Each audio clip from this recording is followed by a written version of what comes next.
Welcome to the Kill Roll Podcast, everybody. I am super excited to have my guest today, Mr. Graham Gordy. If you've watched Quarry, Rectify, Season 3 of True Detective, then you've already experienced some of the brilliance of his writing. He's got a knack for creating layered, haunting stories that stick with you, and he's done it on some of the best shows out there. He also wrote Antiquities, a sweet, funny indie where he pulled double duty as both a writer and an actor. And War Eagle, Arkansas, a beautiful little film that shows off just how much heart and honesty that he brings to his work. He also wrote and starred in my favorite short film of all time, The Spinola Pepper Sauce Company, which was directed by his longtime collaborator and friend, Mr. Ray McKinnon. He's an Arkansas native who brings Southern grit and wit to everything he does. And I also credit him with starting the butter in the coffee movement. Welcome to the podcast, Mr. Graham Gordy. I'm cardiologists everywhere are really mad about that, I guess. Yeah, I had literally never heard of that until I watched Quarry. And then I tried it and I was like, hey. It is really good. I tried it for a while and now I'm literally on Zetia. So I was like, okay, well. Yeah. Maybe we'll back off. Yeah. I can hear your arteries hardening from here, exactly. Kind of thing. Yeah. But welcome. Super happy to have you on here. Really excited to ask you some questions about your time spent in this industry. Yeah, man. Well, thanks. That was more of an introduction than I deserve. I appreciate it. I was talking to you earlier. I said we used to run into each other in the wild all the time until the COVID thing happened. So it's good to see you again. Yeah, no, I'm just glad to be out of the cave. Nice. Yeah. So we're going to start off from the beginning. What first drew you into storytelling? I mean, initially it was really acting. I mean, I was a kid in Conway, Arkansas, with not a tremendous amount of athletic talent, and I started acting in mostly because around here at that time, there wasn't a lot of TV and film, so it was mostly theater. Right. So that's really what got me into it. And then when I graduated from high school, I started college for a year and I was not very focused. All I could really think about was like being an actor. So I moved out to LA and started auditioning and got a job as a PA at a documentary company and, was sort of exposed to the world of it. And I still love acting. I mean, it's still really kind of my first love in a way, but you're very good at it. Oh, well, that's very, very kind. I wasn't trying to fish for that. But I just started to notice that there was almost like a weird hierarchy out there. And I could see that at that time in the 90s, late 90s, then it was like, you would meet certain casting directors and you would get like a agent at a smaller agency. And anyway, all the people that were playing 18-year-olds on TV were actually 28 because they'd been there for 10 years, sort of going through all that, right. And I also just kept going to auditions and seeing like the people with like the kind of Tom Cruise eyes, like they're going to beat you down. Like, you know what I mean? Like they want this so much. Right. And I was just like, man, I don't know if and also I would go to auditions and then I would get a call back for something. And then I would be like in a callback in the waiting room and it would be like Josh Lucas and Patrick Wilson and me. And so it was like, and they would get it. And I was like, all right, well, so they have kind of taken over the bland white guy niche. So I think I'm going to, but during that time, sorry for the diversion, but I was taking classes at the Groundlings, which is like kind of the, one of the farm teams for Saturday Night Live and where Will Ferrell and, all those people kind of came from. And I was doing all those classes and kind of worked my way up to the sketch writing class. And so I started writing sketches and I just realized that like, LA doesn't need me as an actor. And in terms of like long-term satisfaction for my life, like writing seemed to be such a challenge, so that when I did come back to Arkansas and went back to college, then I started writing stage plays.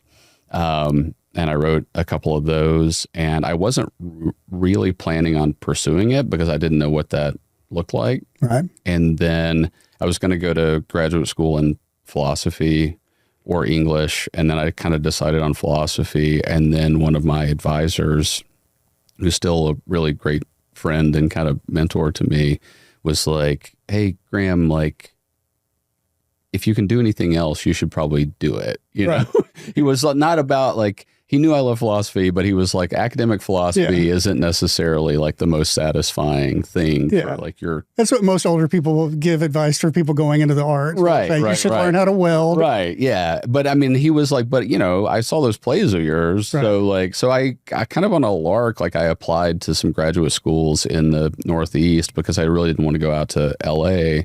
And I got into NYU, and they have a split program where if you come in as a playwright, you take screenwriting classes. If you go in as a screenwriter, you have to take playwriting classes. So that's really kind of what led me to that. It was always these sort of nudges and enough people kind of being like, "No, you should stick with this," which I'm still shocked by. Looking back at the work, I'm still shocked by it. I'm like, what did you see? So, right. Yeah. So was there a particular moment that happened to you that made you go, "Okay, this is what I'm going to, this is it. This is what I'm going to do. I'm going to be a writer." And actor. Yeah. I mean, I think that, I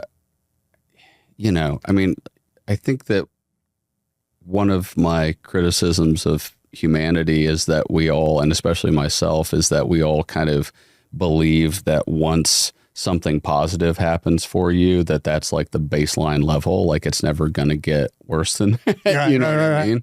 And so there was always enough like encouragement and enough things where it's like, oh, you know, you got this award, or your play got produced here, or your screenplay they're interested in it and stuff like that. And the other thing is like, I didn't really have any other skills. I mean, I had degrees in English and philosophy and a minor in theater.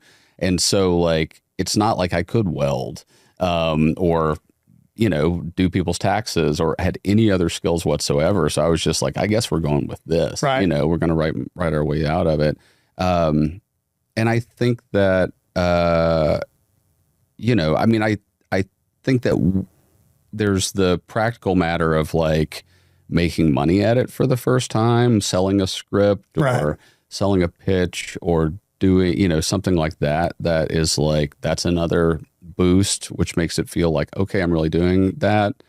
But I think that, I mean, honestly, most recently, I kind of, I mean, it's like I'm so old now, but like in the last few years, like in the last 5 years, I feel like I've finally kind of found my own voice for like the first time in my writing, where it's like, it's just such a, like, it's such a steep learning curve to learn how to do this. And it is a craft. Like it is like building a chair to a certain extent, but then when people get good, it's when they find out kind of who they are in their writing and stuff. And I think that I'm finally starting to do that. So that, to answer very long-winded way of answering your question, like really for the first time in the last 5 years, I'm like, oh, I should be doing this. You know what I mean? Like that, this is, I kind of know, I don't know if anybody's going to actually produce this stuff, but like, this is the kind of stuff that I want to write. I want to write in this style and this way, and that's my voice. And if people like it, great. And if they don't, that's okay. So what is the difference, if there is one, between writing for television and writing for film? I mean, I think the biggest thing, and like a skill that you develop after a certain point, is that you can hear a story or think of a story, and I'm much better at discerning, all right, this needs to be 90 to 120 minutes. Like this is a feature, like this is a movie.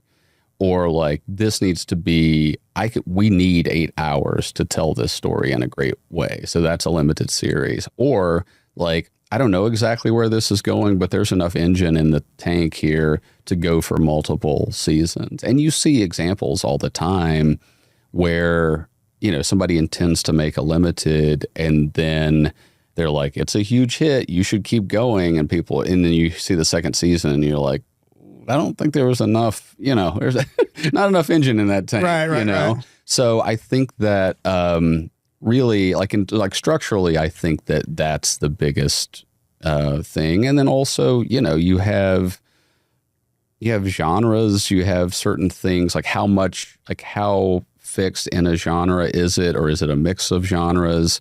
Like, is this, you know, does this need to be $100 million blockbuster, or does this need to be a $3 million movie, you know, about people and feelings that, you know, you sort of make on your own or something like that. So, yeah. So what do you think of first when you're writing? You think of the character first or the plot, or is it a combination? I mean, I think the way in for me personally is, and this may not be, I mean, I talk to a lot of writers who just kind of talk plot first. For me, like, it always starts with character and like my interest in that character. And, you know, but I think then it moves to plot where you're like, I need to make sure that there's actually enough story here. Right. But then by doing that, like, character is informed by action, you know, like somebody can tell you who they are all they want, but it's only by what they do that you know their character, right? So it's the same with movies. And, you know, it's like those actions of figuring out the plot and how this person will react to the plot and the things that happen to them, like that's how that adds more and more dimension. So to me, it's like always just mostly about character, and the plot is really a device to get you to character. Right. And then when you're watching a movie and you're sort of like, I don't like, and you don't even have to articulate it, but sometimes there's just that feeling of like, I don't believe that they would do that. You know what I mean? Even when you're watching something you've just been watching for 45 minutes or something, and it's like, would that person do that? Right, you know what I mean? And that's usually a thing where it's like they've determined the plot without really thinking about if their character would really do that in that situation. Exactly. You know? So, yeah.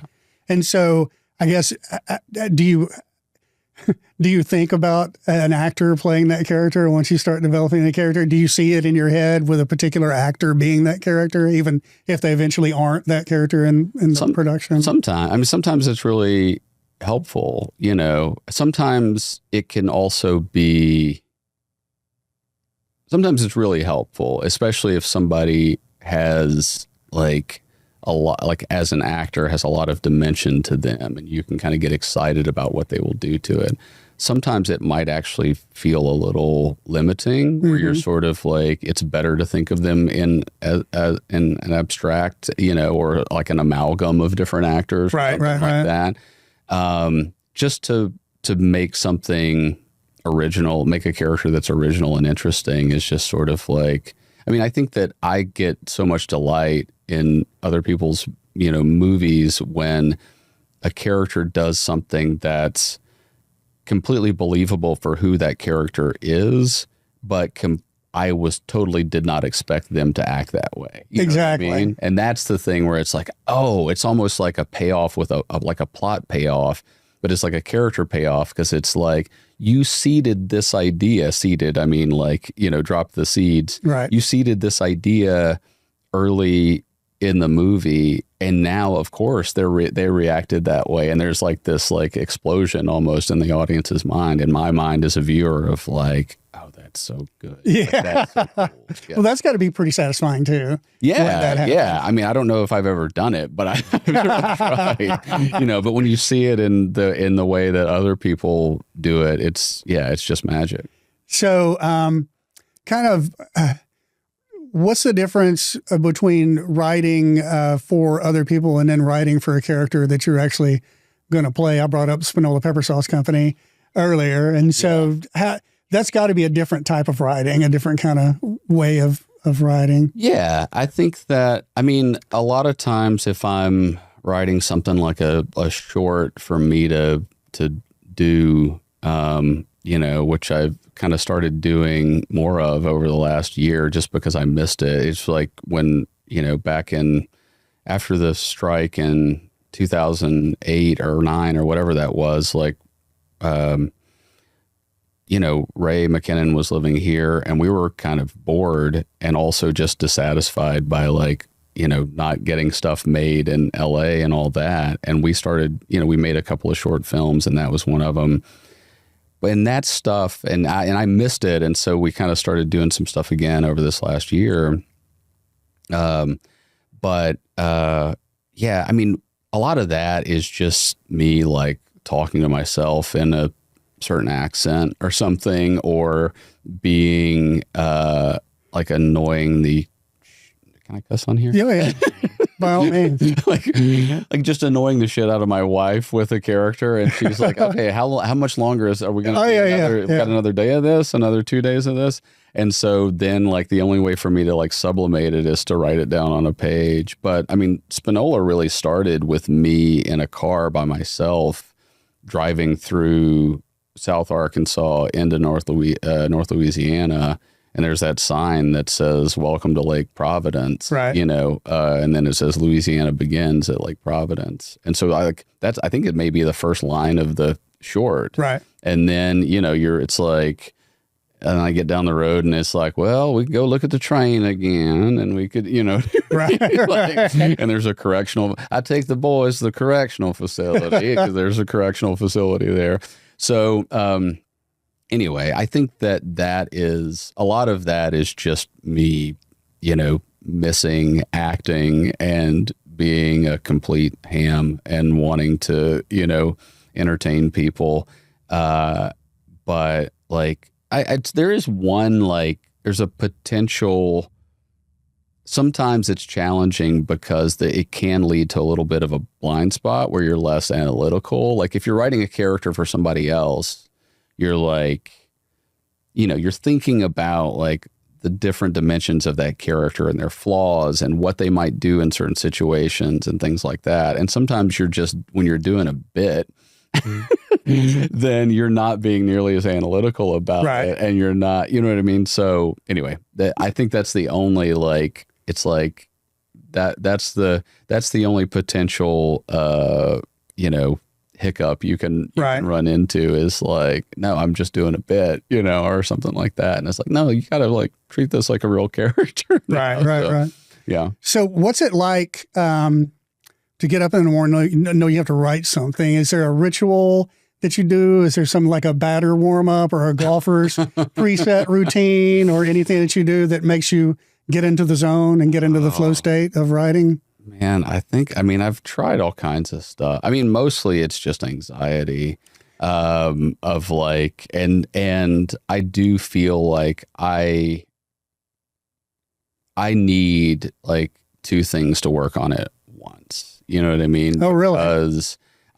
Because if there needs to be the pressure from the other one so that I actually finish this one, you know what I mean? Like, it's like, and because then sometimes it's like, you know, it's like I'm working on a couple different things now, and it's like you do a revision, you turn it in, and it might be a week before they get back to you with notes. It might be 2 weeks before they get back to you with notes. And, like, during those 2 weeks, like, I would just sit there and worry about, like, oh, did I do that right? And whatever. Right. And so it's, like, great to kind of jump into something else. But in terms of, like, the idiosyncrasies of writing, I mean, you know, I have a little, like, in our built out attic, I have a little office up there.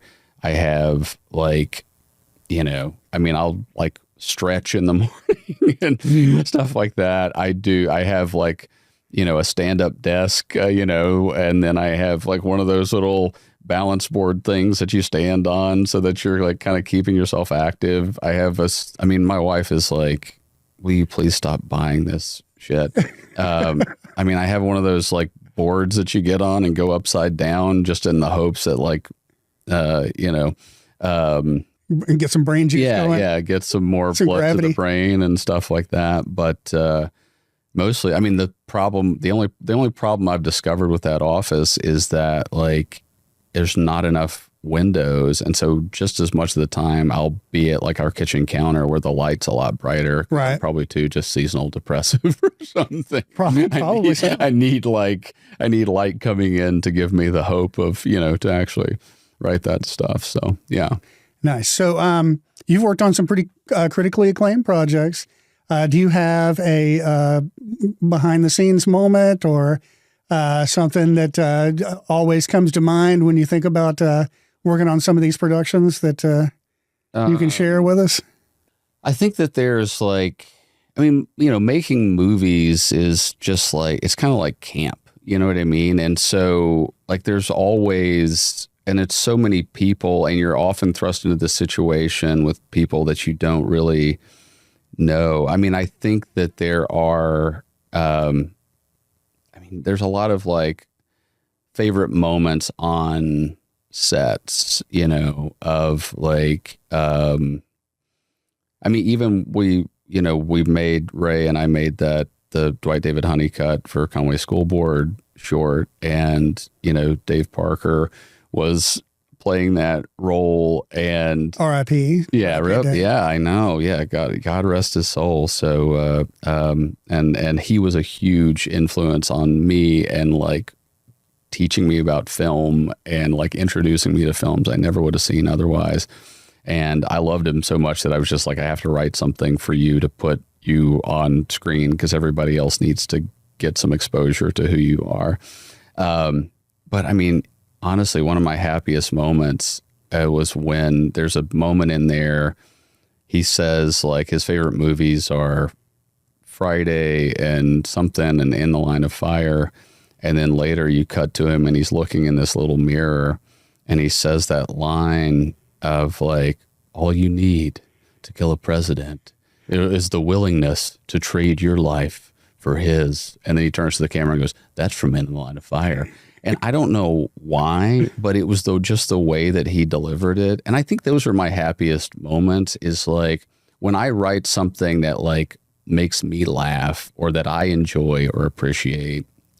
And then you see an actor bring that, like bring themselves to that and do it in a way that like, is good, but it's not even that. It's like that they did it in a way that's so much better than you imagined it. Like that's the thing where that's the beauty of the collaboration of film, that you just don't get if you're writing a novel or if you're doing, whatever. So those kinds of moments, like seeing an actor do that sort of thing. I don't know if that answered your question very well. No, it did. He was so good in that, and it went so viral.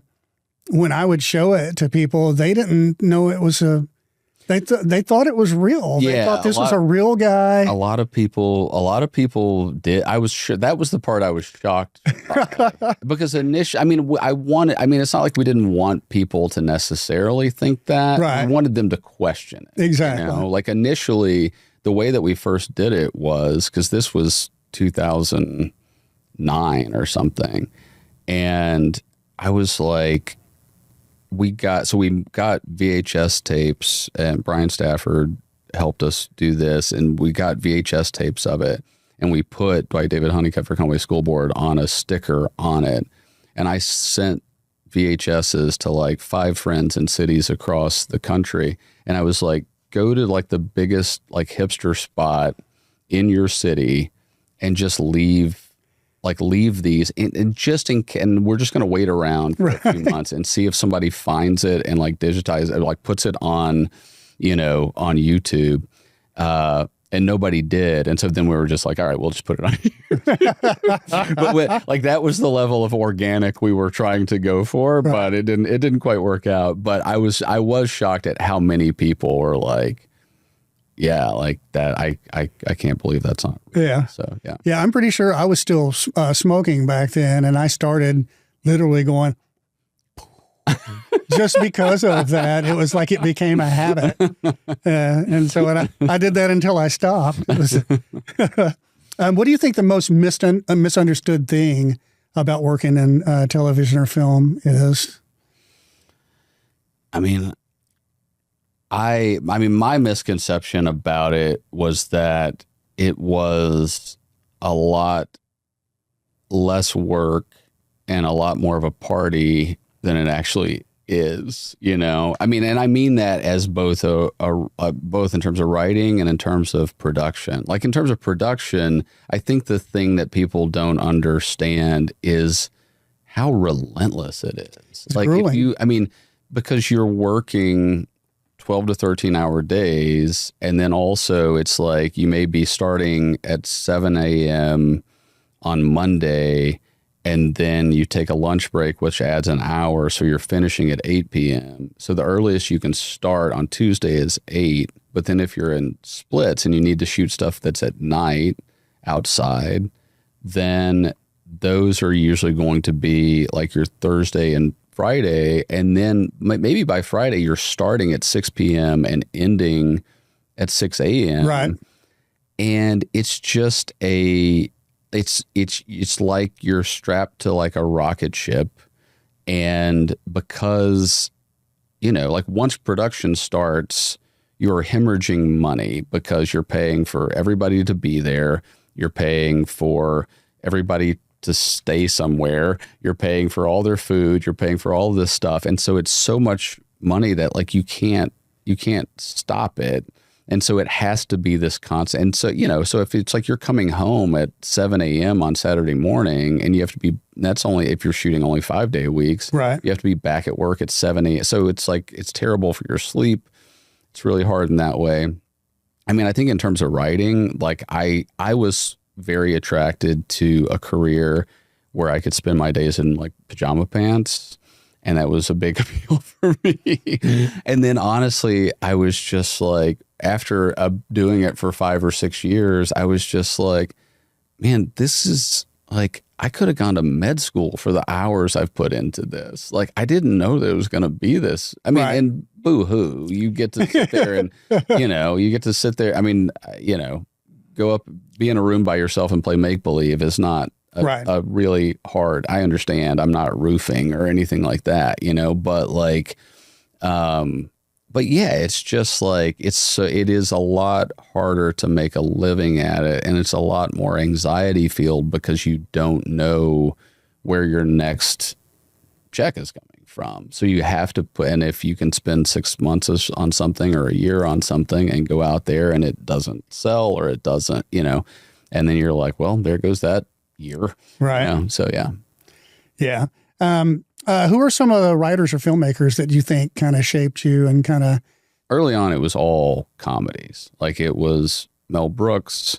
It was like the Zucker, you know, the Airplane and Naked Gun. Right. And these were so many movies that I would just watch with my dad. And like, I would laugh so hard. The Blues Brothers, like a lot of John Landis, a lot like, you know, you look back and nobody ever gives John Landis any love. And you look at what he made and it's just like, dude, that guy was like just, you know, throwing strikes for a long time. I think they attribute a lot of his stuff to the people playing the characters. I think that's right. You know, Belushi and Aykroyd getting all the credit for Blues Brothers. Yeah. And, you know, Trading Places. And you have people at the height of their power, you know, their comedic power when they're doing it. Right. But like, it's also like, Trading Places is kind of a subtly brilliant little movie about class. It is. You know what I mean? Like, it's kind of an indictment of plutocrats in the most like hysterical way possible. Mm-hmm.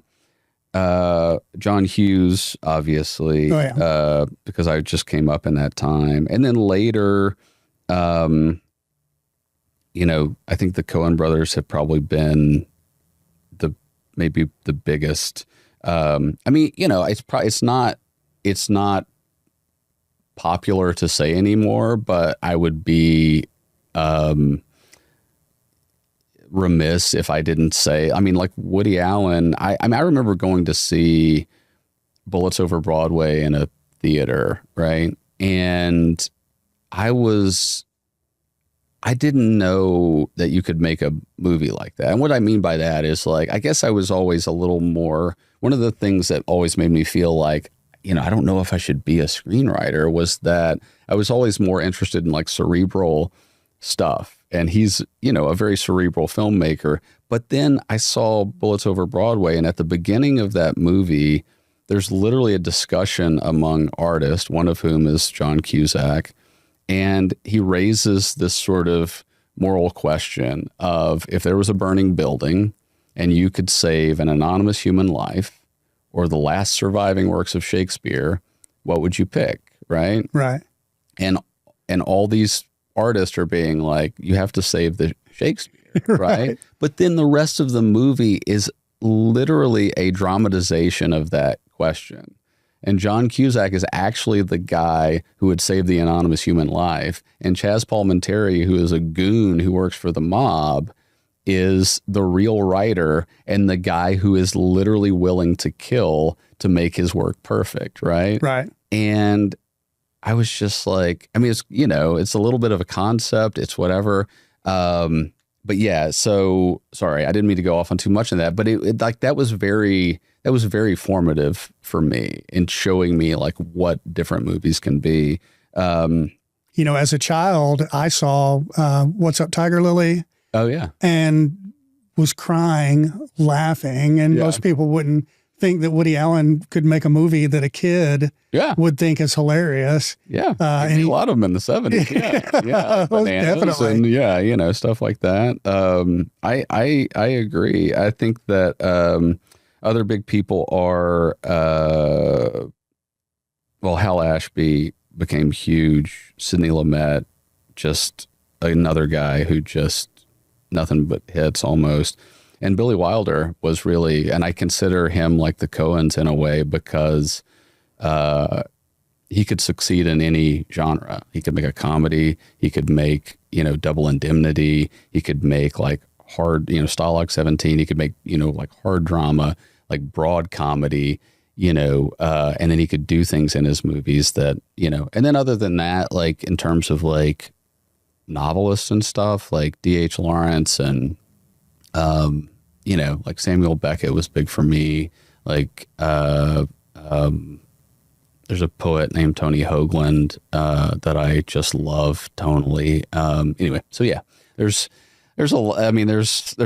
too many to mention, but those are people who are really, really big. So do you think, comedy is harder to write than drama?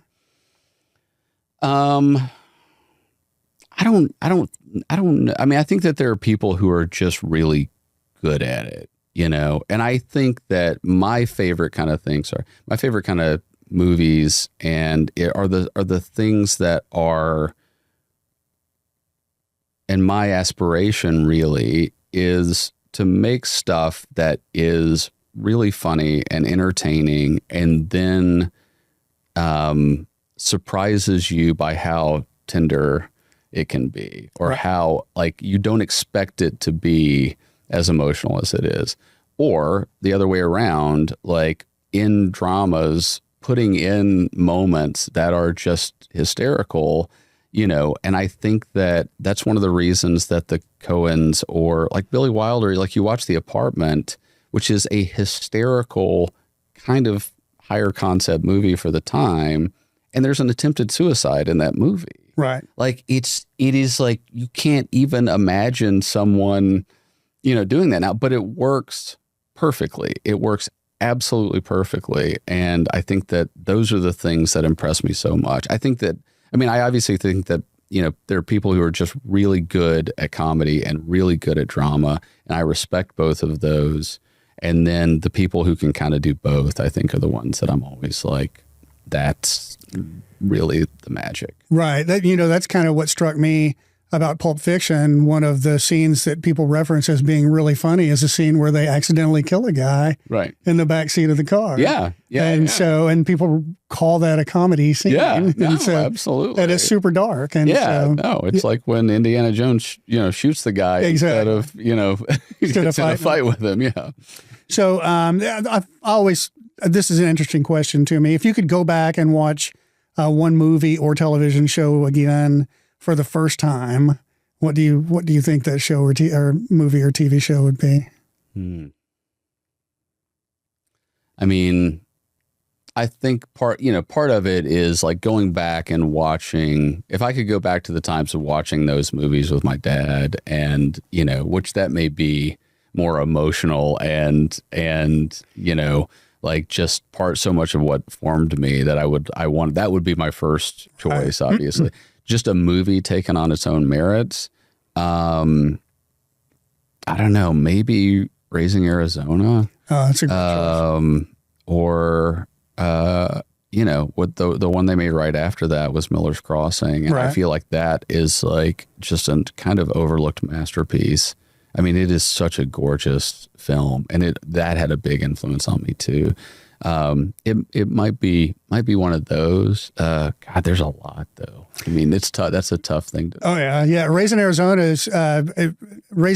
and Smoking the Bandit are the two movies that I've watched more than any other movies ever in my life. If they're on, I just don't turn it. Yeah. I mean, I think I may have watched Raising Arizona more than anything else. And some of that is because like really like the first 30 times you watch that movie, you're still catching lines that you didn't catch any of the other 29 times. Like it is such gold. It is. And it's so singular. Like it's so them. And I know that maybe, if you talk to the Coens, then they might list off, oh, well, that was just taking off of this person and this and this and this. But it's like, it's not like anything else that's out there or really anything else that they've done. That's true. I mean, there's stuff that's heightened, Hudsucker Proxy is very heightened, but like, I don't know. I think that some of the dialogue and the choices that he made in there is just this like kind of comedic poetry, Yeah. Her womb was a barren, rocky place where my seed could find no purchase. Oh, yeah. It's like, what in God's name you're putting that in the opening of a film? Good God. Yeah. They're just magic. Yeah. Yeah. It's a great, great movie. One of my favorites of all time. So what kind of stories are you itching to tell that you haven't tackled yet? Is there a story that you kind of want to tell that you just haven't gotten the pen out and started telling it? I think that, one of the things I've been thinking recently is that one thing I'd like to do before it's over is like some sort of some sort of higher, I don't know what I want to say. Like Groundhog Day to me is a pretty perfect movie. Right. I would say like Heaven Can Wait. Okay. Also a really kind of perfect movie. It's heightened. The concept just works really, really well, but it's also just fundamentally entertaining in every moment, and I think that putting something like that, which is just, and Trading Places is another one where it's just like, that movie is actually like, whether you articulate it in your own mind or not, like that movie is saying something, whether you're listening or not, and I think that I really think that Groundhog Day is the same way. It's like you're taking home this thing of being like this, if you're this fucking curmudgeon and, it's like, no, you're going to, it's Nietzsche's eternal return, except it's a day. Right. And you are going to repeat this day until you get it right. Like that's actually kind of a beautiful lesson. And with Heaven Can Wait, it's like, Warren Beatty's character wants to get, he dies and heaven has made a mistake and they send him back in another person's body because to make up for the mistake. And it wants to be the quarterback for the Rams again, like he was in his previous life, but he's now like a multimillionaire whose wife is cheating on him and all this other stuff. Anyway, I think that is kind of the Truman Show, or like there's just, or Eternal Sunshine. Like there's just these movies that are kind of like, they are the magic of movies to me, because they create this sort of conceit that you're so willing to go with. And anyway, I would love to do I'd love to do something like that. And that also, part of the reason for that is that it can be such a mixture of tones, right? Like with a concept like that, you can afford to be pretty broad in your comedy. And then you can also, really surprise people with how tender and sincere and how much dimension the characters have, and things like that. Yeah, Trading Spaces is a perfect example. When I watched it when I was young, it was funny because Dan Aykroyd was eating food out of his beard and Jamie Lee Curtis was super hot. Right. And then I watch it later on as somebody who's been grinding it as an adult and working and doing the things. And you're just like, oh, okay. Yeah. And you're like, oh, Randolph and Mortimer are really fucking up my life. Aren't they? It's all a joke to me. Exactly. It's just not an SNL skit. It's an actual movie that has meaning and stuff behind it. Yeah, fantastic. So what advice would you give to a young writer or actor who's just starting out? I mean, I almost want to just take a pass on this question because we're just in such a moment where it's like, because of the technology and because of, then again, it's like, my kids are 14 and 17. Like, I don't know what to tell my 17-year-old daughter that she should major in, where there's going to be a job there in another 6, years or whatever. Like, so it's like, putting that aside, putting all practicality aside, I think it's the biggest thing I would say, and the thing that's helped me the most, other than like any training I got in school or like just really reading all the books and things like that, is that, like, when you watch a movie and you marvel at something because you don't know how they did it, like, sit down and figure out how they did it. Like, be like, you know what I mean? Like, almost like a scientist, and be like, all right, how does this work? Like, I remember in grad school, I had this teacher who showed like the first 10 minutes or 15 minutes or whatever of Boogie Nights. And then he showed like the first 10 or 15 minutes of Shortcuts, right? And P.T. Anderson just stole the structure of Shortcuts. Right. P.T. Anderson is fantastic. Sure. I love P.T. Anderson's movie. And I don't think he would make any bones about the fact that, like, he always said, like, Altman is my one of my biggest influences and whatever. But, like, he just took the chassis of Shortcuts, and it almost works where it's like the narratives of those different narratives pop up at the same times as they do with Shortcuts. And so my point in saying that is just that, like, and you can't plagiarize, but like studying and understanding the way that people, structure is structure. Right. And there's a reason that 3-act structure does just work. And I was very resistant to any rules for the longest time. And it's part of the reason that I took so long to actually begin to make a living in this business, is because I was just like, no, I'm going to do it my way. And I don't think that taking convention and taking the things that work and studying the structure and really but I can't really prescribe that to anybody, because it's like, I feel like people either do it or they don't. Like, you either really love movies and how they work, or you just are doing it in order to have made a movie and be celebrated at a film festival, or, whatever.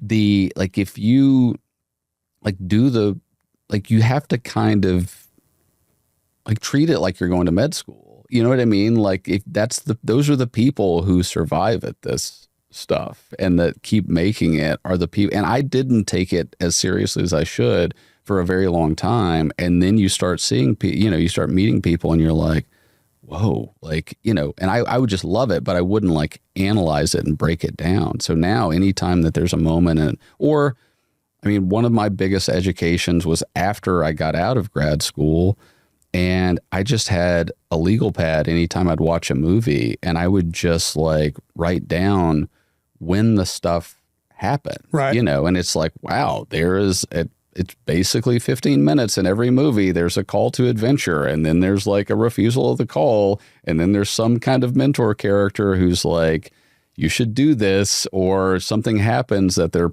pulled across the threshold, or they are drawn across the threshold into some journey. You know what I mean? It's like the rules have kind of been the same for, you know, for thousands, like literally thousands of years. Like everything Aristotle said in the Poetics still holds, right? Like you can't break those, like you can, but it's going to be to your detriment to break those rules. So it's like, you might as well learn that that's the craft and understand how people do it.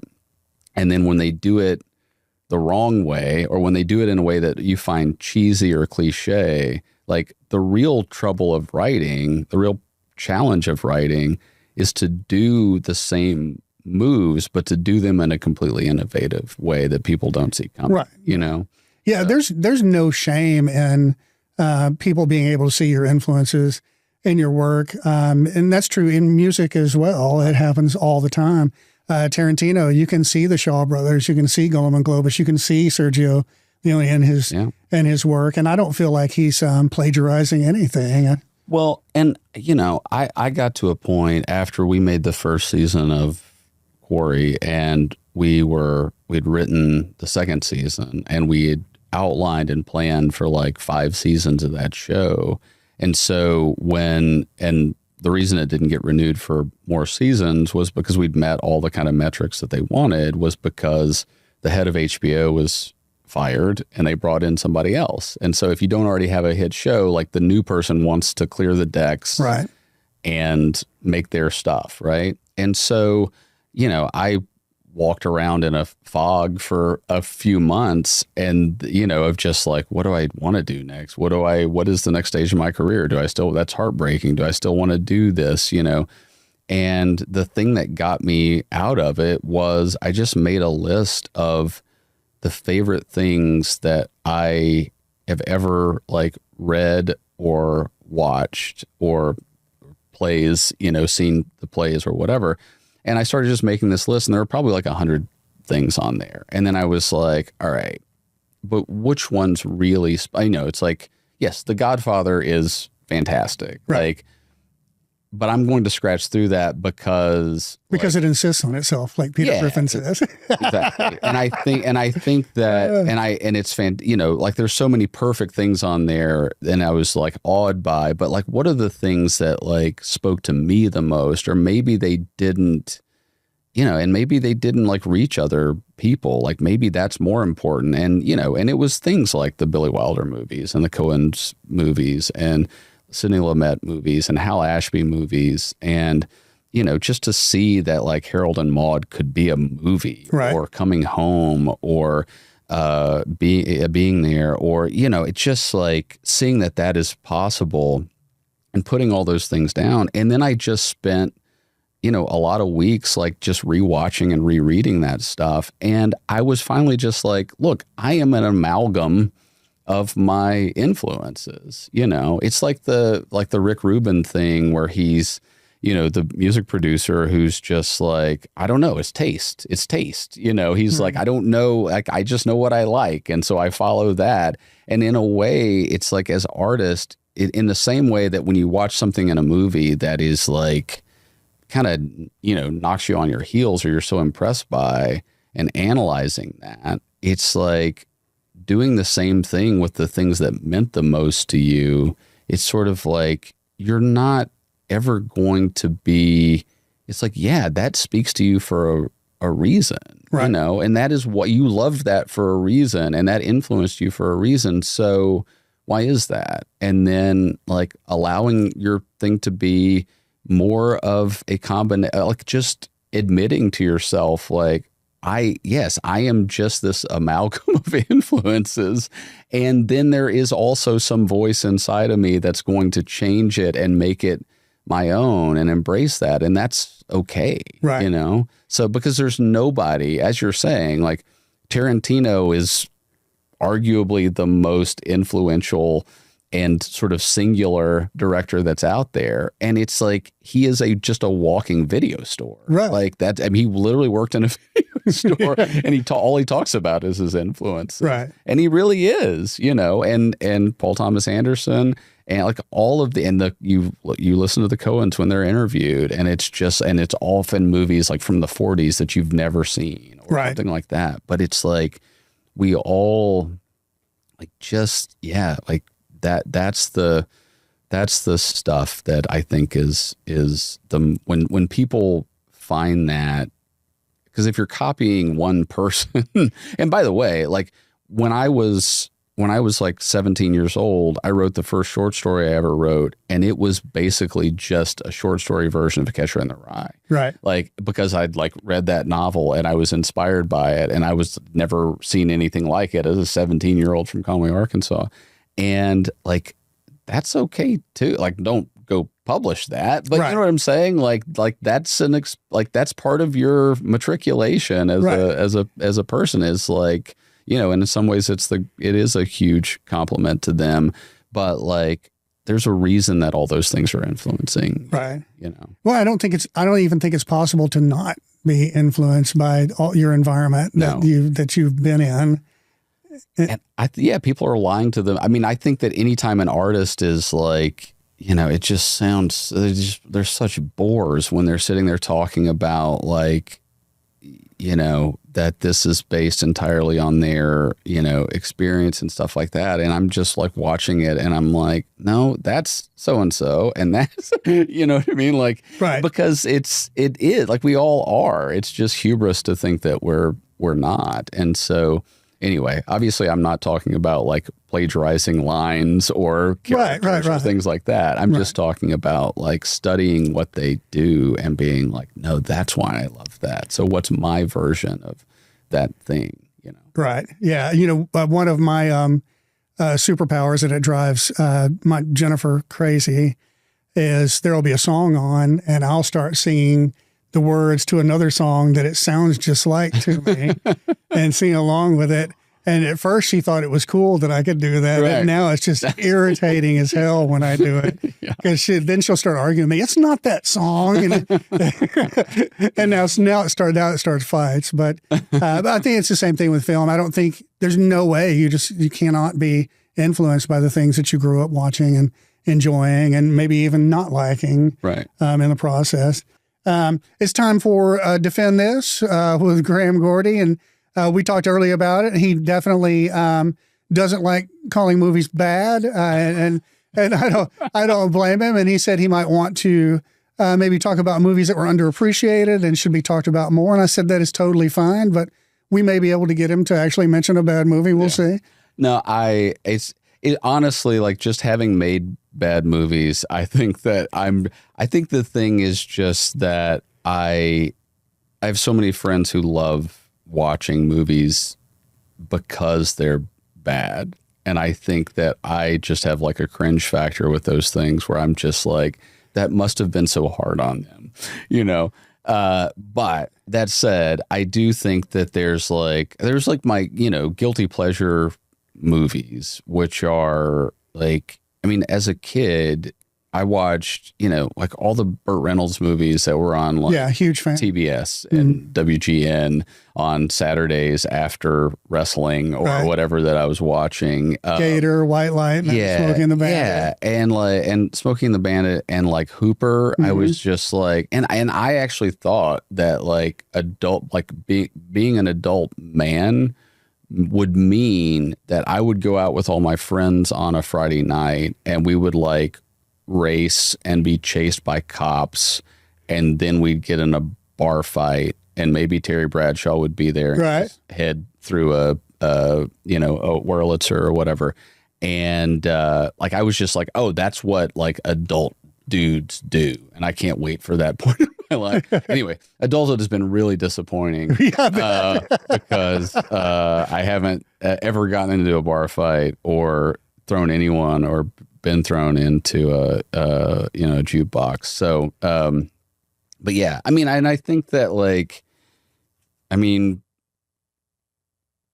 I guess I would say like Weird Science is probably a movie that if I went back and looked at it now, like I'd probably be like, I don't know that this is a good movie, Right. but like it was a great movie. Yeah. Like most it was definitely. a huge, and all the John Hughes movies, which I think a lot of those really do hold up. I don't think John Hughes ever made a bad movie, I to think be you're honest with probably you. right. I think you're. But that was definitely for a specific age. Yeah, for sure. And then otherwise, I'm just like, my thing in terms of like, is just, it always really happens that there's so many movies that when you see somebody who clearly, or maybe it's just the experience of like seeing how hard it is to actually make a movie.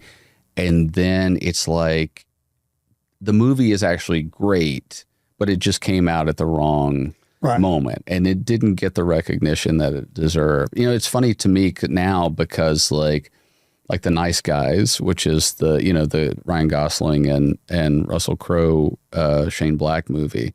Like, I feel like it's getting much more appreciation just because it was put on Netflix. Right. But I don't think anybody saw that movie when it first came out. But it is, it was like a comfort food for me for like a few months where I was just like, I watched it way too much, or I would just turn it on for like a segment of it or something like that.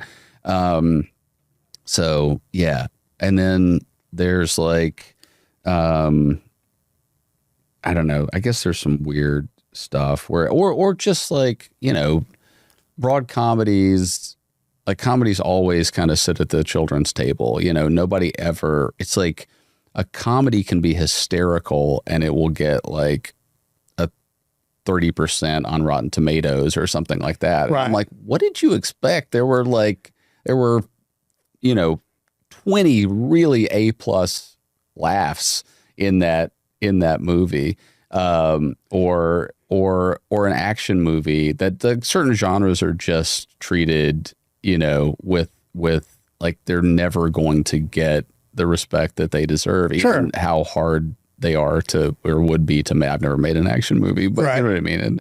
And, so anyway, so yeah, I think that those are the things that like, and then, and then there's like overlooked things, like when we were doing all the research for Quarry, because it was set in the early 70s, just watched all of like as many movies from the early 70s as possible. And it was just like, oh my God, this is great. Like maybe it's not a perfect movie like Scarecrow with like Pacino and Gene Hackman. Right. Or Fat City with Stacy Keach and Susan Tyrrell. Like there's just certain, and like like John Huston's Wise Blood, which I don't like. I'm sure a lot of people think that movie is just terrible and weird, but it's like, I love that novel and the adaptation of it is pretty loyal. It's just really fucked up. Right. And I appreciate the fact that John Huston was willing to make it. Right. So anyway, yeah. Yeah, Ron Howard in the early 70s became a Burt Reynolds type guy in the car movies with Eat My Dust and stuff like that. It was a kind of a weird switch from Opie to the outlaw. It was the Corman school, right? The one who was like funding his most definitely. Yeah, like funded, and then got to make American Graffiti after that, and that kind of took him off. So and then he became one of my favorite directors ever. Yeah, I love Ron Howard's movie. Yeah. He's like John Hughes. I don't think he's made a stinker yet. Yeah, no, he does the tone, and like Rob Reiner, like nobody ever mentions Rob Reiner as being like a great filmmaker. But everybody loves Spinal Tap. Everybody loves Spinal Tap and everybody loves Misery. And you're just like, oh, wait, that is Rob Reiner. Exactly. Like, it's like the same thing with John Landis where you're like, oh, wait, that's Rob Reiner too. Oh, and that's Rob Reiner. Right. And oh my God, that's Rob Reiner. And, working in so many tones. Yeah. And once again, I think it's a lot of people attribute the stars of the movie to the tone of the movie and not the actual guy who wrote and directed it. That's right. Yeah, for sure. We're going to move on to the remake and the recast. This is always fascinating to me, but I do get some pushback from my guests on here, not really knowing what they want to do, because I do know what I would want to remake, and I know exactly who I'd recast. I would remake Silent Running, and I would cast Michael Shannon in Bruce Dern's role. Okay. I would love to remake that movie. Loved it. since I was a child. Don't even hate the soundtrack like most people do. I think it worked great in that film, and I loved the little robot guys. It's the first time my heart was ever destroyed by an inanimate character. Yeah. In a film.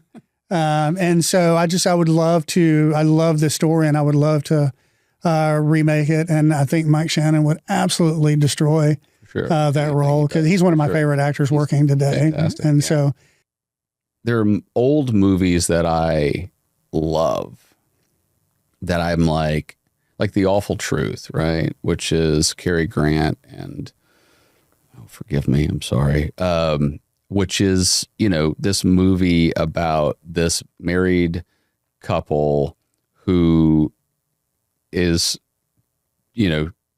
having these marital challenges. They get a divorce, and then they just are trying to break up their next relationships, basically. Right. And but the problem is that movie's already kind of perfect. You know what I mean? So there's movies that I'm sort of like, I wish somebody would remake that, but just so people would be exposed to how good that was. Right. And see, that's the pushback that I get from the people when I ask them this question. Right. They don't want to ruin. And the other thing is, like, I guess what I wish I had done more thinking on this, because what you want in this category is a movie that mostly works, but doesn't work for a specific reason. You know what I mean? Mm-hmm. Like, and I think that's what's tough. Like, but then there's also like there's a Billy Wilder movie called Kiss Me Stupid, and Dean Martin is one of the stars of it. And it's just a hilarious concept, because he's driving so Dean Martin, playing Dean Martin, is driving from LA to Las Vegas to play a show, right? And he has car trouble, and he stops in like Needles, I think, and he pulls his car into this little, gas station repair place. And the two guys who own the two mechanics there are actually like writing a musical for Broadway. And so they're like, if we could just keep Dean Martin here, we can convince him to be in this musical. So they keep messing up his car, right? So it can't be fixed. But one of them is married to this really beautiful woman who's totally out of the mechanics league. And Dean Martin's staying in his house. And so it's really like Dean Martin is just trying to bed the guy's wife the entire time. So it doesn't really matter to him that his car's not being right. Because he's trying to sleep with the guy's wife. And I'm just like, that's kind of amazing. Like, as a concept, that's hysterical. Like Avanti, which is a Jack Lemmon movie that Billy Wilder made late, like in the 70s or something. And Jack Lemmon is like I think he is a it's been a while since I've seen it, but he's like a politician, and he's the son of like a very influential, like conservative politician.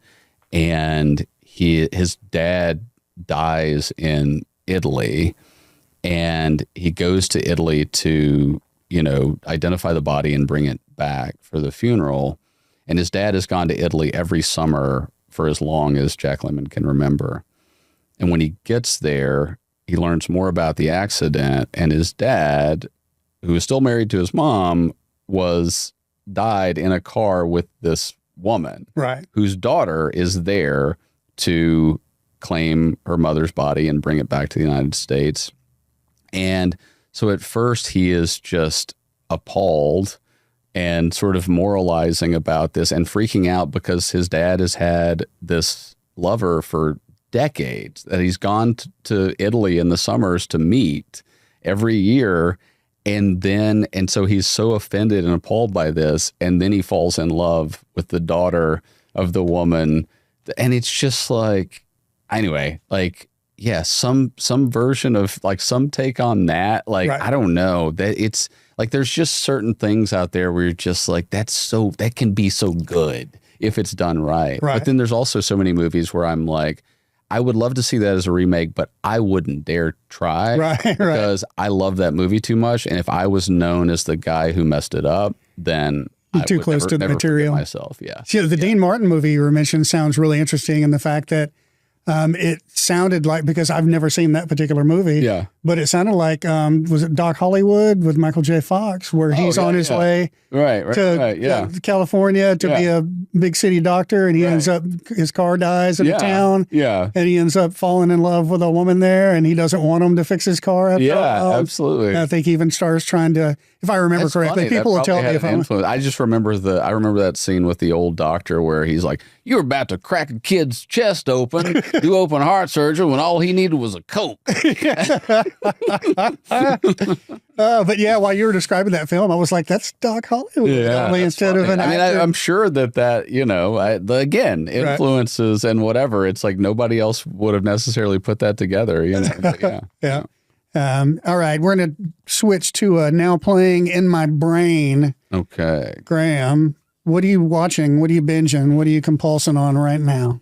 I mean, are you a binger? Do you, when you find something you like, do you try to get through the whole catalog as fast as possible? I don't typically watch, I'll typically watch stuff like, my wife and I, and sometimes our kids will watch, I don't know, we'll get on a show, and so we'll watch it together, or we'll catch up on it, or we'll binge or something like that.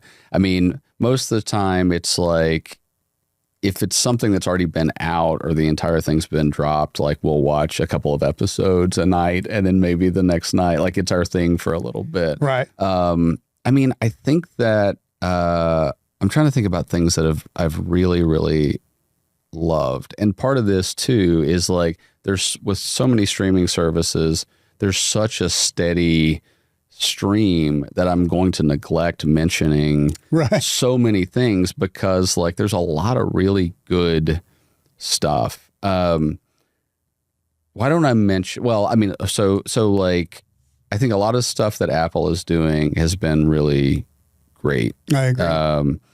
I thought Presumed Innocent last year was really, really terrific. I think that the Bill Lawrence shows Shrinking, and he'd done Ted Lasso, but he also did The Bad Monkey, and I think Shrinking is probably my favorite out of those. I think that recently I thought The Agency, on the Fassbender adaptation of Les Bureaux, the French show, was a really, really surprisingly strong. I was worried about it because I liked the French version, and they did it, and I was like, "Oh, this is really, really good." And I think Fassbender's great. There's also stuff. I mean, we just finished Righteous Gemstones, which I've loved and get a kick out of. We watched White Lotus. I think that those seasons are really, really great. I mean, there's some stuff that I feel has been overlooked and is fantastic, and this is from years back, but Patriot on Amazon. Mm-hmm. That the guy who does that show, speaking of voice, I just think he did that movie called The Weatherman, which is a Nicolas Cage movie from years back, and he's quirky, and he's very distinctive, and he's certainly not for everybody, but I think that show is fantastic. I think they did 2 seasons, if I'm not mistaken. There was a show that's on Amazon now that was originally, it was called Wayne. It's a half hour about this kid. He's in Massachusetts, and his dad dies. His mom has run away with another man to Florida, and when she left, she took this Trans Am that he was supposed to inherit. And he's just graduated from high school. And so he gets on essentially a moped, and he's met this girl who's has these 2 hilarious and terrible brothers, and is they're going to go to Florida together on this motorcycle, basically. And it's so good. It's the voice of it. It's so distinct and not like anything you've ever seen.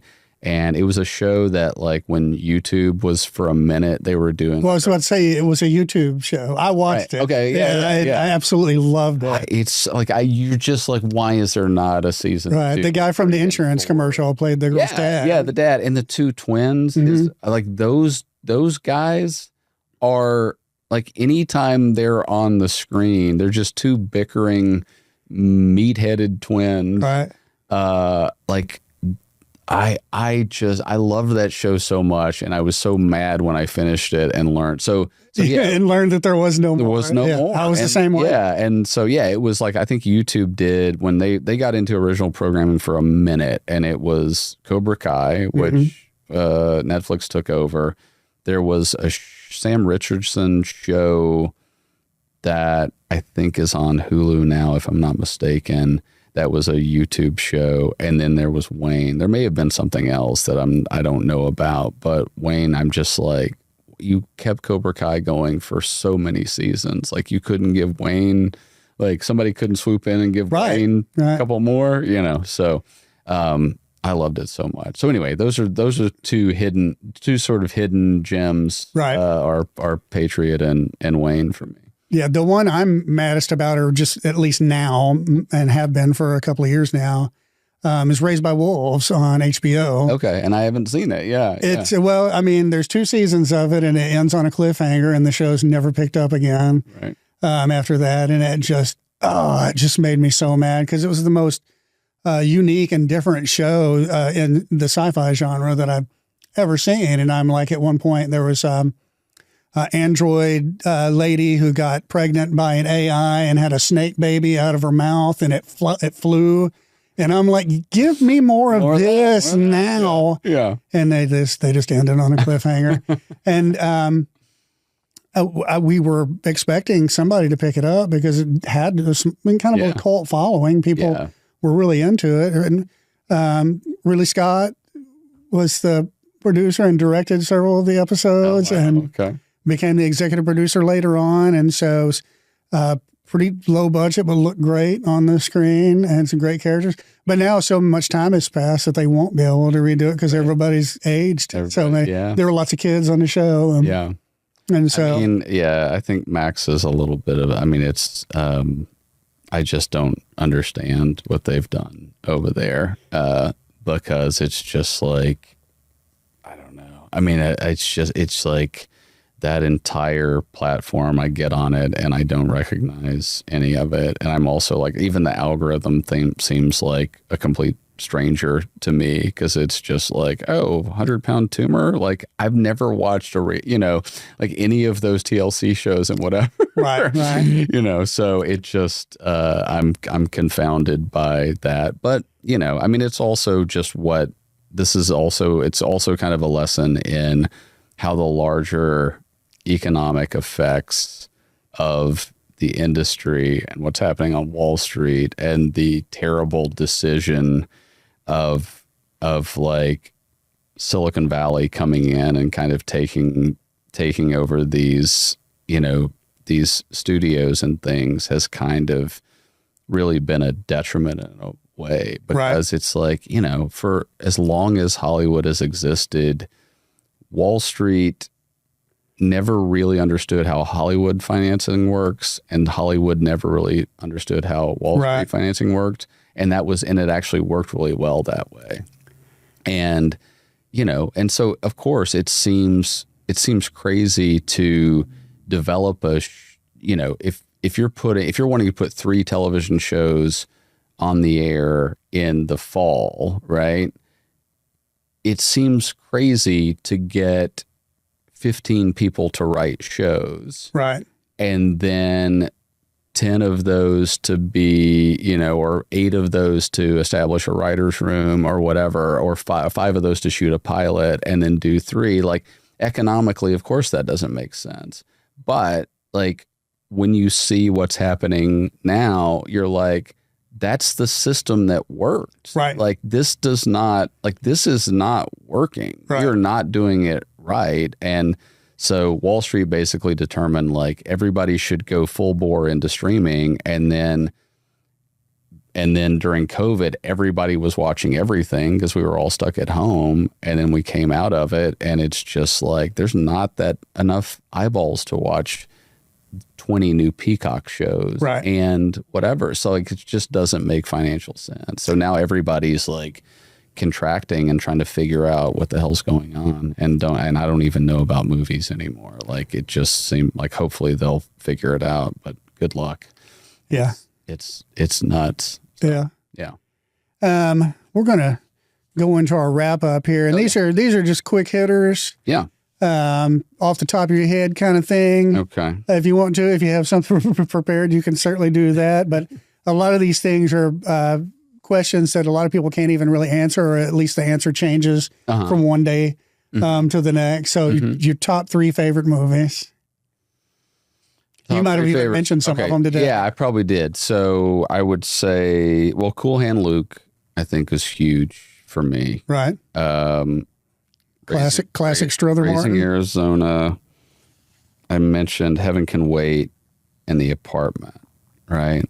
Okay. So those are biggies for me. If more recently, I would say like The Nice Guys, I just love more every time I watch it. Rewatching Wolf of Wall Street made me just say, you know what? Like, I don't know if it's the best Martin Scorsese movie, but it's my favorite. Right. I would go back and rewatch that more than any other. And then, you know, a movie that I love that I think is completely overlooked and underappreciated is Behind the Candelabra, the Steven Soderbergh movie about Liberace. Yeah, right. Michael Douglas. Matt Damon and Michael Douglas. I mean, it's just so insane and it's hysterical. And I am just like, he did that movie so perfectly. And I feel like there are 10 people in the world who really appreciate it. No, I love that movie. I was glued to it. And I don't know if it might have been because the actors were so unexpected in those roles. Yeah. But they killed it. They absolutely. And also, like, Michael Douglas, not an actor who disappears into roles. Right. You know what I mean? Right. Like, Michael, you order up a Michael Douglas, you're pretty much going to get Michael Douglas. Right. And he's playing Liberace. And then Matt Damon with the weird, like, fake chin and the work done. And I mean, it was, I quote that movie so much. and nobody knows what you're talking about. Nobody knows what I'm talking about. Yeah. It's like I'm quoting, I think I'm quoting Star Wars, and I'm quoting something that literally 10 people have seen. So those are definitely some recent favorites, I would say. Well, who's your favorite hero of all time? And it doesn't have to be a superhero, just somebody you consider a hero.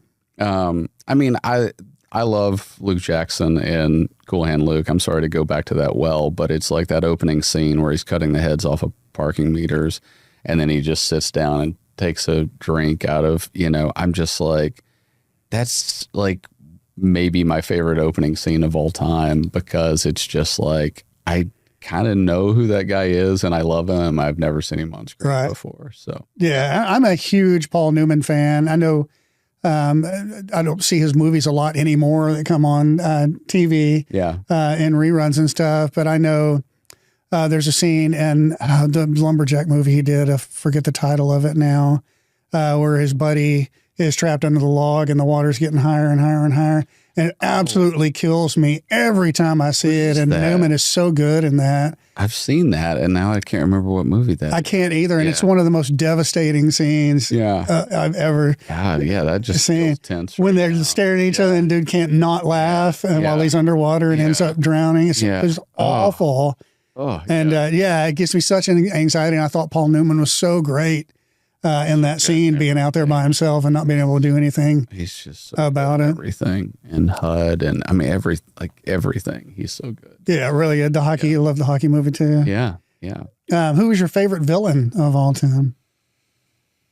I'd say probably like anything Benicio del Toro plays. Okay. Just because I just think he's like our greatest living actor. Like, he just does. I mean, he's not always a villain, but even when he's like, I don't know if you saw Escape from Dannemora. I have. Yeah, Ben Stiller. Absolutely. God, it's so like, when anybody talks to me about Severance, I'm like, but have you seen Escape from Dannemora? That's the reason I've seen Escape from Dannemora, because I knew that Ben did it, and Patricia Arquette. Patricia Arquette's character in that movie. And it has to be a true story, because otherwise, I mean, it is a true story, but it would have to be a true story because the events are so insane. Right. Like, I won't spoil anything. I think it's on Netflix now. It was. I think so. Anyway, because it was a Showtime show, but I think it's on Netflix now. So if you haven't seen it, I'm a huge Ben Stiller fan. I think he is incredible. I think the stuff great. He puts out is and he's really kind of good. like, it's like, oh, I'm glad he was an actor, but I'm like, yeah, you kind of should have been a director the whole time. Right. This may be your real calling, So the other bad guy, like my favorite bad guy maybe ever in any single performance, is Dwight Yoakam in Sling Blade. Fantastic. I just think that, like, that is just a dude that, I think as Southerners we all know, and it's like, it's so specific and it's so great. And, I mean, I say to my wife all the time, don't talk to me like that when I'm hurting, Linda. Because he's just like, he's a violent drunk, and then he's apologetic, right. And then he's like, I hate you. No, I don't. I love your mama. Yeah. It's so good, and he does it so well. And you watch that, and you're like, why isn't Dwight Yoakam in more stuff? So. That was my immediate reaction to that. I couldn't believe how much I hated him. Oh. At the end of that movie, and how pushes a guy in a wheelchair, slams him into the door, like he's completely despicable. Yeah, and I love the band. I've seen that so many times. And we don't have a band, Randy. We don't even have a goddamn van. Oh man, and what a great movie! Too. Fantastic. It is. It's still perfect. And I another filmmaker that, like, I'm just like, I so wish, the opposite of the Ben Stiller thing, where I'm like, I so wish you would have continued to make, like, Southern movies, right? So who's your favorite actor of all time this week? It probably is Newman. Like, it probably is Paul Newman, just because he's just like, he's just kind of the dude in everything, Like, do you think it's because he chose so many great films to be in, or there at least was cast in so many great films? I think he just he was also like, I also just love him off camera too, because it's like, he started a studio for artists. Like, he was like trying to like give artists more power. He started a brand of salad dressings and I was going to say, he makes a pretty mean spaghetti sauce too. And donated all that. And he was towards the end of his life, he was like, I kind of wish that I would have taken he said, we've made so much more money from that stuff. He's like, I kind of wish I would have just given all my earnings from movies to charity instead. Right. Because it ended up being so but he just seems so awesome. And, that thing, they did it. It actually is on Max, and it's Ethan Hawke did the thing where he took his letters with his wife and everything, and they sort of read through those and kind of talk about their marriage together and everything. And it's pretty unflinching and great. So anyway, it gives you some insight. I think he, much like Rounders kind of made Hold'em really popular, and everybody started playing it after Rounders came out. Yeah. Everybody started playing pool after Color of Money came out. And probably the first time he was basically playing Tom Cruise's character. Yeah. In his original pool movie, probably started a pool craze too. And honestly, like, if you love great dialogue, I think, like, rewatching The Hustler, it's some of the best dialogue ever in anything. Right. Like, it is fantastic. And that movie is really, really pretty perfect all around. But my God, like, that script is so good. Yeah, it's one of my favorite Jackie Gleason roles too. Although hard to top Smokey and the Bandit for me, which I think is Gleason at his great. For sure. And like I have to give Burt Reynolds so much credit for being like, because again, like he was selling a good time. Right. You know what I mean? Like watching his movies, it just felt like being like, you're one of the cool kids, and that like, oh, this is like my life could be as happy as Burt Reynolds when he's just like taking the piss out of Dom DeLuise, and you know what I mean? Like, and then kissing Sally Field and racing a car and running from the cops and doing all this stuff. Yeah. So I feel like Hal Needham was casting himself for all. Yeah, that's absolutely right. Yeah, for sure. Who is your favorite director of all time? I mean, that's probably the Coens or Billy Wilder. Again, just because, I have so much respect for people. I have so much respect for people who do great comedies and people who do great dramas, and, but like the people who like to work in different genres. It's the same way with like musical artists, you know, it's like, Marvin Gaye was like, I'm going to make this album and then I'm going to do this thing. And like, if you want to follow me, great. And if you don't, that's fine. I need to go this way as an artist. And I feel like, and it's the same. I mean, there's certain other people out there now with like, Justin Vernon or Sturgill Simpson or some of these people who are just like, it's like making a concept album or making a whatever. And you have to you're like, all right, maybe that one's not for me, but like, it's so daunting in a way to watch some of these movies in different genres and be like, oh, well, they did that great. And then you watch something else. It's like, but they can't. I mean, and I tell you who else is really gifted in that way too, I think and young is Donald Glover, because, I remember him being on Community, and then he was like put out a rap album, and I was like, okay, well, let's see if he's going to be able to rap. And then you listen to it and it's like, damn, he's really good at that, right? And then it's like you hear he's got like a show on FX, and it's like, okay, just take it down a notch, buddy. And then you watch Atlanta and it's like, oh, that's like the best fucking show I've seen in a decade. Right. Like that is another show too that I think that is under, people who love it absolutely love it, but man, I have so much admiration. Yeah. My kids are super into rap and have turned me on to lots of things. So I first knew him as Childish Gambino. I didn't even know that he acted and wrote and did things like that. Yeah, and so I just watched. I was like, oh man, this dude's really talented when I heard his music, and then he went on to show me. Oh yeah, he is very talented. It's you just get mad at like, oh, I didn't know that somebody could be talented at all the things. Okay, cool.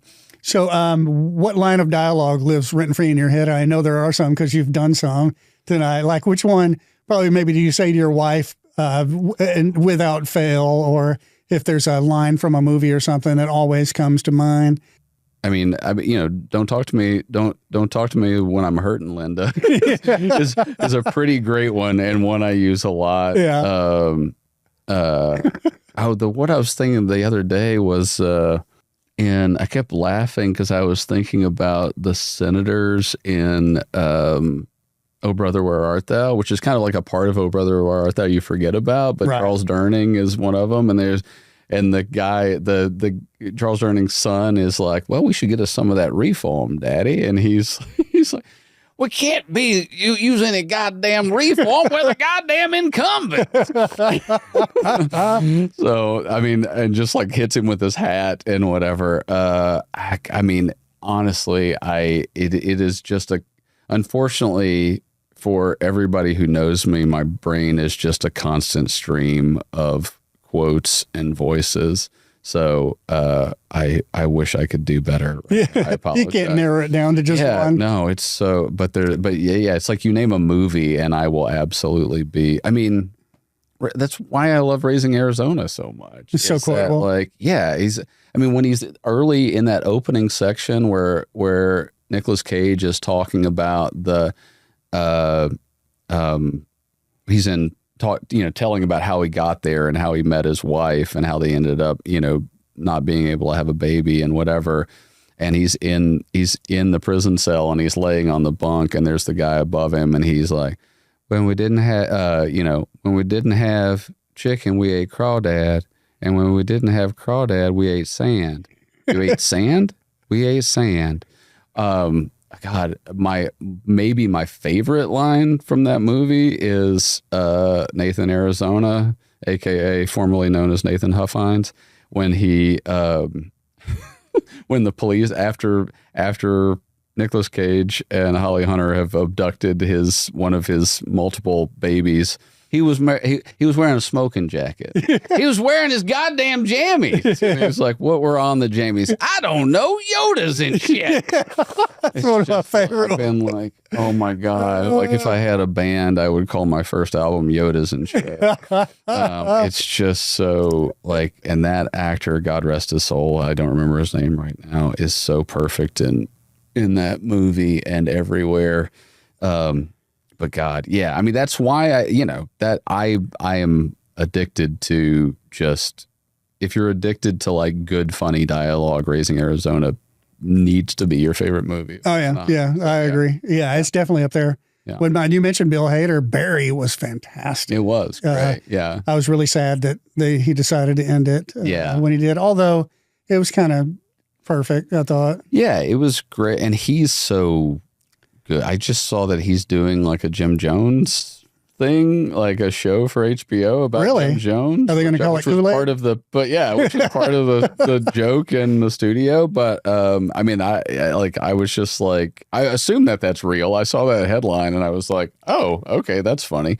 But yeah, there was, I listened to Conan O'Brien's podcast a lot, and he just did an interview with Bill Hader last week. And I mean, I could just listen to Bill Hader and Conan O'Brien talk for days. Yeah. And Conan O'Brien's like Mark Twain Prize thing is on Netflix now.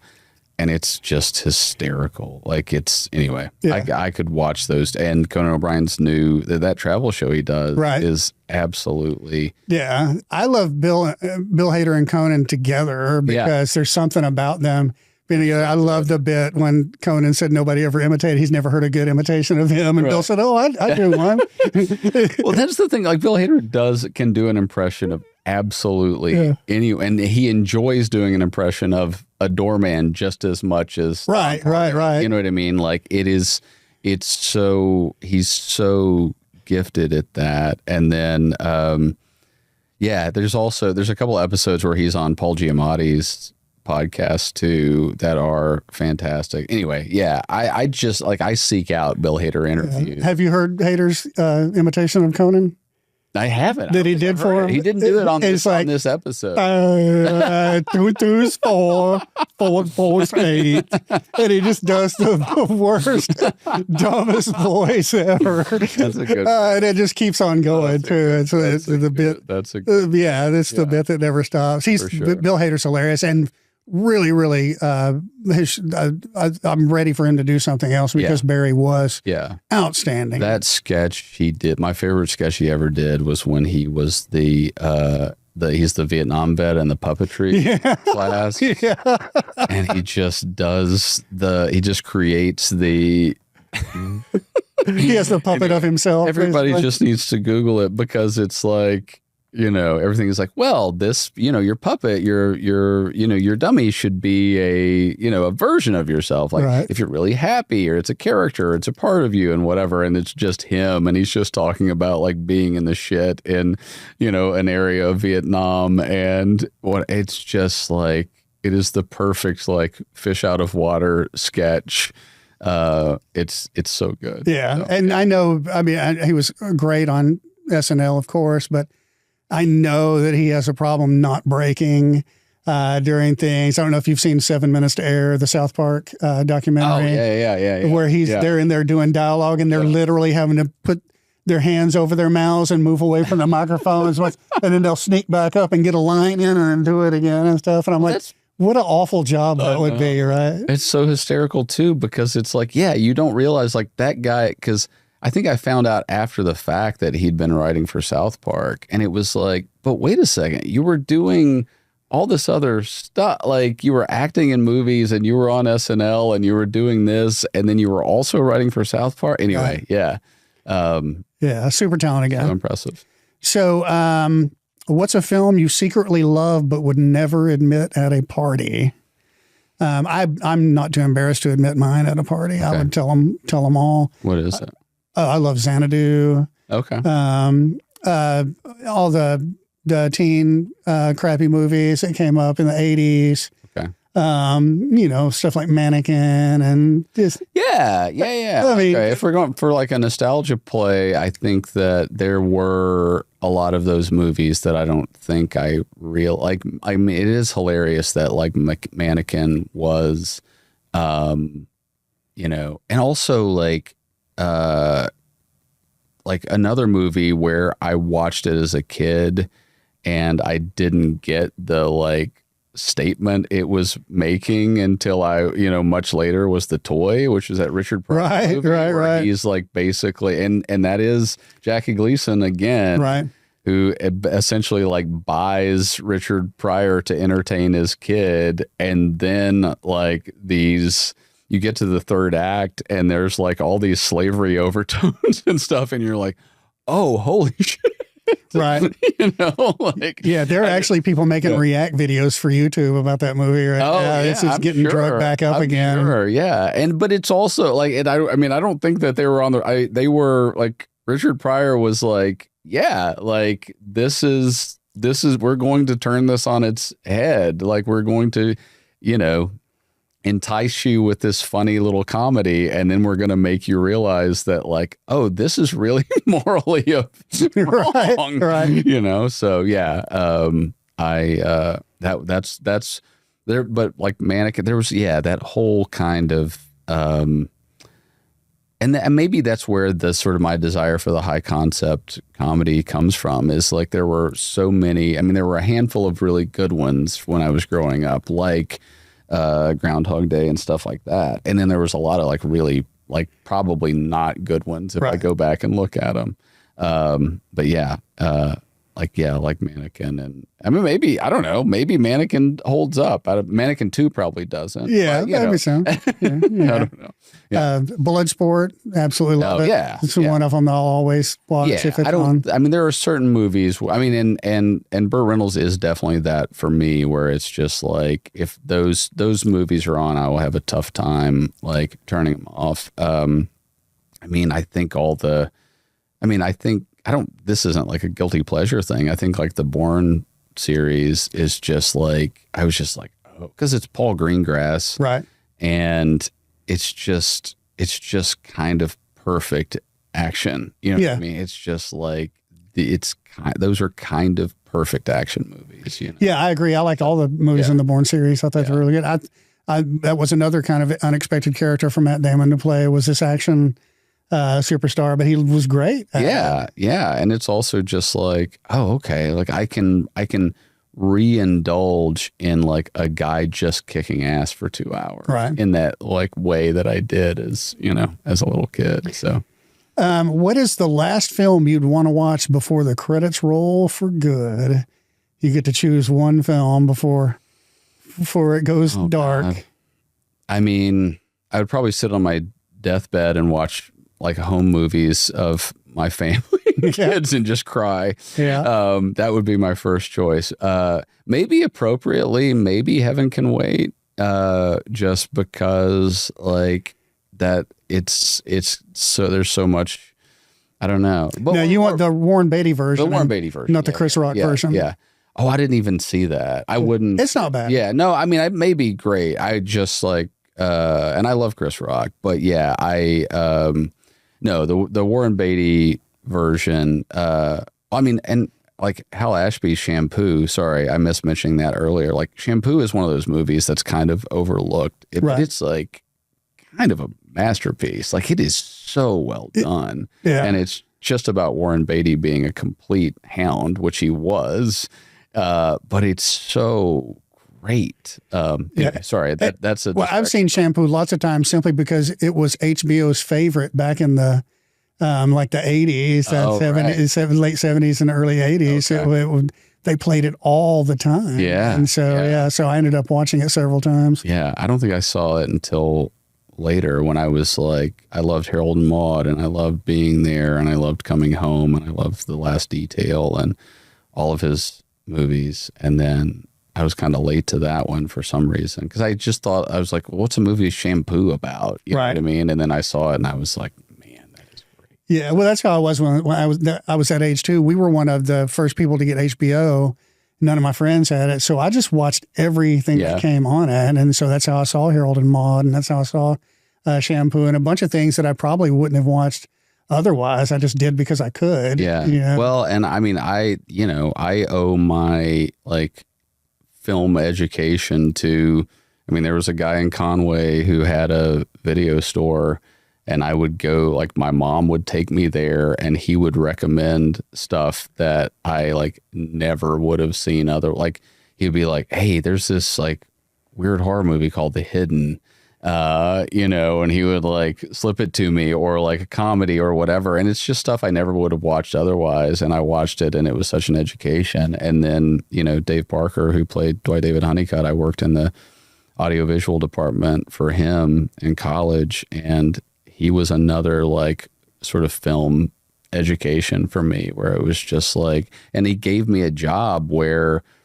I would be in there for 4 or 5 hours a day and you're only doing work between classes and taking stuff around. So you have the rest of the time to just watch movies and documentaries. And so like, I kind of feel like my entire college, my real education was there. So anyway, yeah. And the last thing is, where can people find your previous work and what can we look forward to seeing from you in the future? Yeah. Well, I mean, you mentioned most of the stuff that's available, like with Rectify may still be on Netflix. I'm not sure. I was a small part of that. That's so much Ray McKinnon's baby. And I'm very proud to be a small part of that show. Quarry, the Sons of Bitches at Max don't have it on there because they took off all this stuff in order to not give people residuals. So you can rent it or buy it at the moment. Maybe they'll put it back on there at some point. I loved Quarry, by the way. Well, thank you. It was. I was pissed when it didn't come back. Yeah. Well, my friend Michael Fuller and I did that, and I'm proud of that season. I wish we'd gotten more, but I do. Now, the lead in that was Logan Marshall Green. Logan Marshall Green. Green. Yeah, fantastic. I've seen him in a lot of things, and I really he's an Upgrade, and Upgrade is fantastic. I love that movie. It's a great action movie. I had this weird sneaking suspicion that he has not what I would call blown up yet because he looks so much like Tom Hardy. Yeah. No, it's true. It's true. I mean, yeah. And I didn't really like when we cast him, and he was, always fantastic. I actually knew him as a theater actor in New York when I was there. And he was terrific on stage. And like, I think in that moment, like, I guess Tom Hardy wasn't really as big a deal. Like I saw him in Tinker Tailor and I saw him in certain things and whatever. I saw him in Star Trek. Yeah. And then I was just like, he was like really blowing up when Quarry came out and stuff. And then I was just like, oh, he's a very Tom Hardy like actor, but he's great. I mean, it's funny. There's a A24 movie called, that Jody Hill, who's part of the whole Rough House group in South Carolina and does like Gemstones and that stuff, that just directed about an actor who looks just like a much more famous actor. Right. That's like an A24 movie that's coming out. So that has to be such a pain because it's like you've done everything that's been asked of you. You're a very talented person. And then it just happens that somebody has weirdly like, strangely has like your almost same genetic code or is just like a simulacrum of you or something. So anyway, yeah, it may have. I mean, I keep in touch with him some and still, see him and stuff and whatever. But I'm sure that has been a factor. Yeah, the scene, I think it's a few episodes in, where he's explaining to his wife why he's done the things that he has done, and takes you on this retrospective of the things that's happened to him since he's gotten home from the war, is phenomenal. And it's so good. I've actually shown other actors that scene just to show them. I mean, I just thought it's such a class. It's such a fantastic class. And not only the dialogue that they were delivering, but how they delivered it together. And I love them as a couple, and I love those characters. And I'm so sorry that it's not. Yeah, no, I'm actually really, and I know Michael feels the same way, that like we're really proud of that. I think it's the 4th episode, the one where they're trapped in the motel. Yes. The motel. Because it's like, that was a chance to just write a stage play. And it honestly took so long, and it was such a different process because it was less plotting and more like emotional excavation between them and them getting out like all the things that they had not talked about since he left for Vietnam. And then there's also somebody potentially coming to kill them and, whatever. But like, it was this thing, and the network was like, hey, we need you to like hook people before we because originally I think that was going to happen in like the 3rd episode. And they were like, just give it, like, we need to hook people on the genre of this show and all that. And then we promise we'll give you one for you, basically. Right. And so that's kind of what we did, was we just kind of mapped it out like a stage play. Right. And of course, the character that put the butter in his coffee, the first time I saw that, loved him as well. I've actually been looking for more things that he has been in, and I felt like he should have blown up a little harder than he did. Yeah, he's a great Scottish actor. He was in a movie called Joe. That's the first time I saw him, and it was funny because it was in London, and I saw it. I was in London, and I saw it in the theater there, and like the Glasgow accents were so thick that they had subtitles in London. So that they could understand the Glaswegians.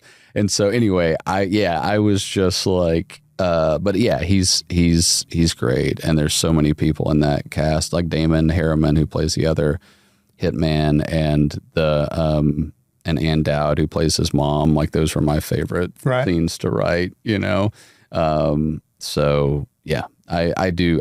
Thank you for saying all that. I do miss it. Yeah, it was fantastic.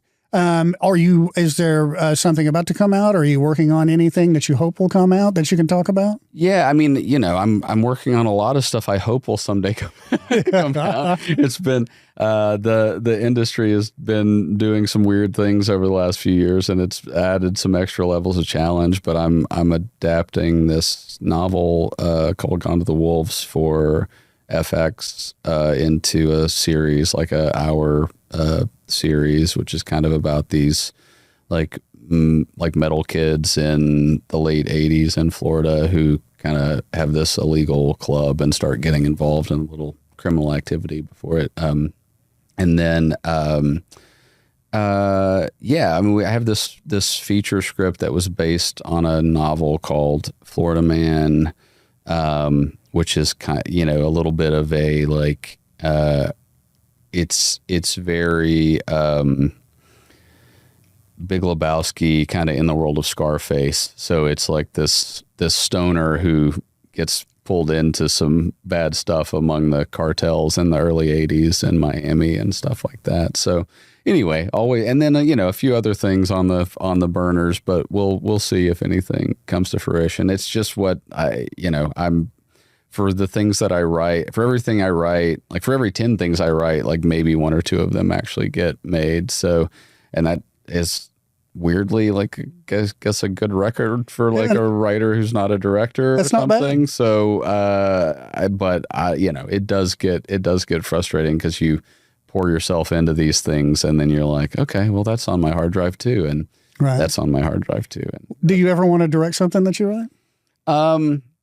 Is directing even a thing for you? It's not. It hasn't really been an aspiration as much because like I've seen great directors work, and I think that I used to think, man, I don't know if I could do that, and now I feel like I could do it, but I don't know that I could do it as well as they do. Like in terms of having the, just the on the spot, like let's twist this, let's change this, let's do the, but like there's a script idea I have, and it's like personal enough, and that it's like if I do write it, and I've kind of outlined it a little bit, it's like if I do write it, then I'd probably want to direct that, because it would be like, it's like, no, I kind of should do that one. Right. But for most things, I like collaborating, and I like when, directors have, as long as they're good collaborators, in the same way with actors, it's like they're asking questions and typically making something better and making me look better. So like, and that's the good part about like getting something into production is the hard and terrible part, and banging your head against the wall in this industry. Like actually making the stuff, even though it's exhausting, and collaborating with people, that's the great stuff, because you learn more about writing and what it takes to be a good writer. And that's the other thing too, is like when you're writing, and that you're going to have to answer all these questions emotionally about, like, from actors about what this character is doing in the scene. It's like, you might as well figure that shit out on the front end, like in the writing, because first of all, it's going to make for a better read, but also like you're going to have to figure it out at some point. So you might as well do it now. Right. So, yeah. Fantastic. Yeah. Graham, this is amazing having you on today. I can't thank you enough for coming on the thanks for having podcast. And I cannot wait to put this out. Yeah. Edit out the bad stuff. I don't think there is any. There's probably some, mumbling and me trying to remember and whatever. So, or just like shitty answers. No, not at all. Yeah, it was an absolute pleasure having you on the Kill Real podcast, and thanks for coming. Well, thanks, man. Thanks for having me. I had a great time. Lights dim low, the real begins, where stories fight and legends spin. Heroes rise, villains fall. We've got it all, we've got it all. Kill real, kill real. The screen's alive, it cuts, it heals. Kill real, kill real. Behind the scenes, we're true.